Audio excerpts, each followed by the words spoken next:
거울을 보세요. 거기 보이는 건 수천 년에 걸친 진화의 결과입니다. 그래서 오늘날 우리가 이런 얼굴 모습을 갖게 됐어요. 우리의 귀, 눈, 코는 가장 효과적인 방법으로 디자인되었습니다. 그 덕분에 과거의 사람들은 잠재적인 위협을 듣고 음식 냄새를 맡으며 주변에 무엇이 있는지 봄으로써 생존할 수 있었습니다. 기능에 관한 한 더 말할 필요도 없죠. 하지만 디자인에 대해 이야기한다면 아름다움의 열쇠는 비율입니다. 우리는 눈에 띄는 얼굴을 항상 기억할 수 있어요. 커다란 귀와 넓은 턱선을 기억할 가능성이 더 높아요. 하지만 우리가 무의식적으로 아름다움으로 인식하는 것은 사실 대칭과 비율입니다. 여러분이 누군가를 보고 왜 그 사람을 기억하는지 알 수 없을지도 몰라요. 하지만 사실은 그 사람이 매우 비율이 잘 맞는 얼굴을 갖고 있었기 때문일 수도 있어요.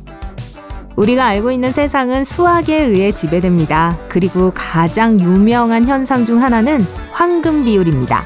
그 영원히 계속되는 소용돌이처럼 생긴 거 있잖아요. 파이의 끝없는 숫자처럼 말이에요. 황금 비율에 대한 아이디어는 사실 고대 그리스 시대부터 있었습니다. 하지만 수학적인 방정식은 16세기가 되어서야 주어졌습니다. 숫자 파이는 1.618로 시작합니다. 이 숫자는 끝이 없어요. 그건 우리 주변 세상의 아름다움과 완벽함을 나타냅니다. 하지만 사람들의 얼굴에서의 황금 비율로 돌아가 볼게요.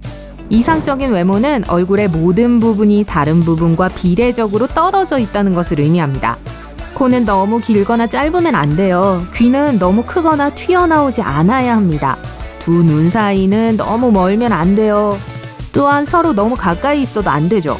그런 비율을 가진 사람들은 완벽한 얼굴을 가지고 있다고 여겨집니다.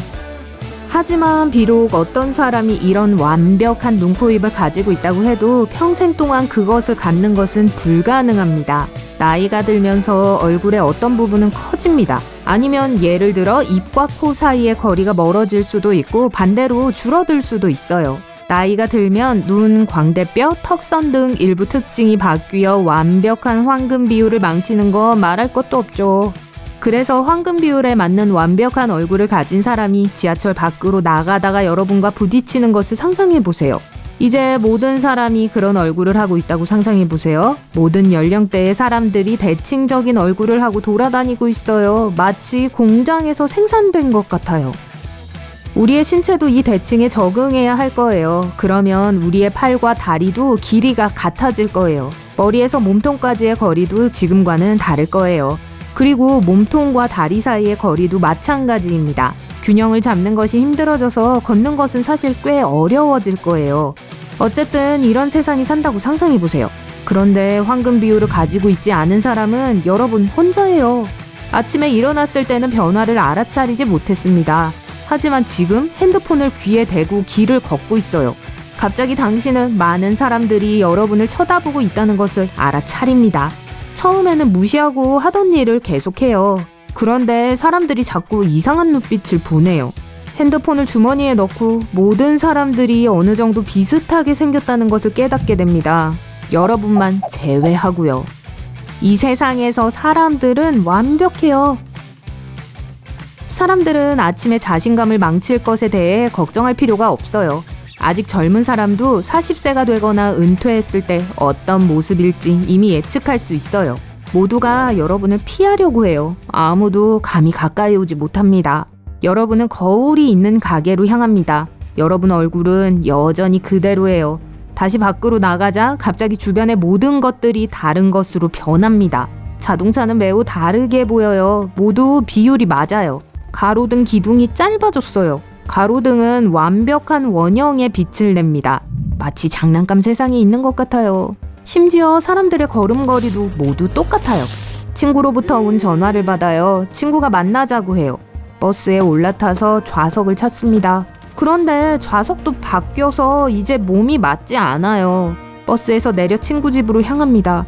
친구 집에 들어서자 친구가 기겁을 합니다. 친구 얼굴도 변했어요. 친구가 잠시 진정한 후에 무슨 일이 일어났는지 알아보는 게 좋겠다고 제안합니다. 여러분은 형사를 고용해서 진실을 찾도록 돈을 지불합니다. 하지만 아무리 뛰어난 탐정이라고 해도 이 사건을 해결할 수는 없어요. 이건 설명할 길이 없어요. 마치 세상이 순식간에 바뀐 것 같아요. 결국 실망한 채 집으로 돌아갑니다. 잠을 자고 나면 그 좋던 옛날 세상에서 다시 깨어날 거라고 생각합니다. 하지만 아침에 일어나니 모든 것이 그대로예요. 여러 주가 지났어요.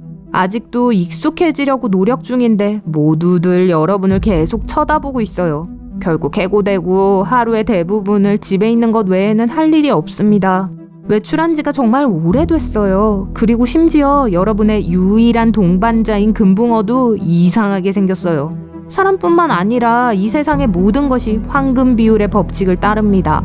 동물을 포함해서요. 골든 리트리버를 예로 들어볼게요. 주둥이 끝에서 귀까지의 거리는 이제 완전히 다릅니다.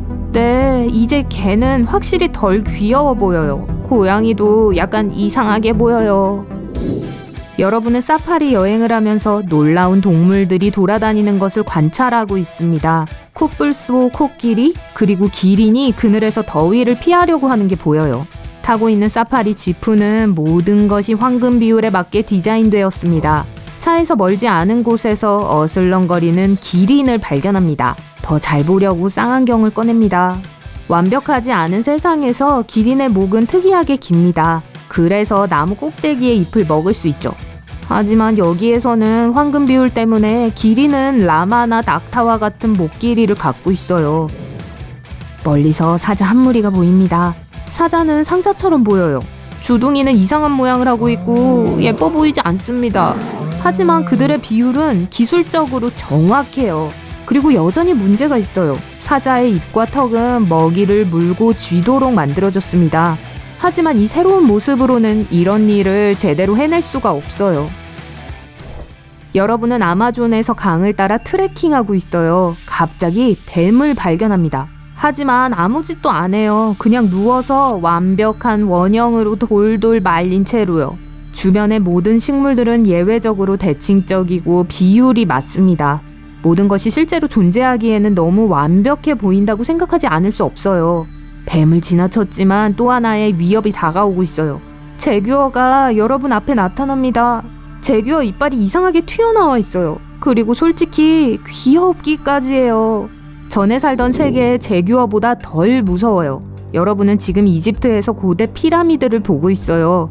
놀라운 건축물을 보고 감탄하고 있어요. 놀랍게도 이 완벽한 세상에서 피라미드는 평범한 세상에서 그랬던 것과 같은 모습이에요. 몇몇 수학자들은 피라미드의 기반과 높이 측정치로 볼 때 기자의 피라미드가 황금 비율의 완벽한 예라고 합니다. 하지만 이 건축물은 사람들에 의해 지어졌어요. 자연이 만든 것이 아니에요. 우리 세상에 완벽한 것은 없습니다. 그리고 어쩌면 그게 더 나을지도 몰라요. 키가 큰 사람, 작은 사람도 있어요. 날씬한 사람, 뚱뚱한 사람도 있죠.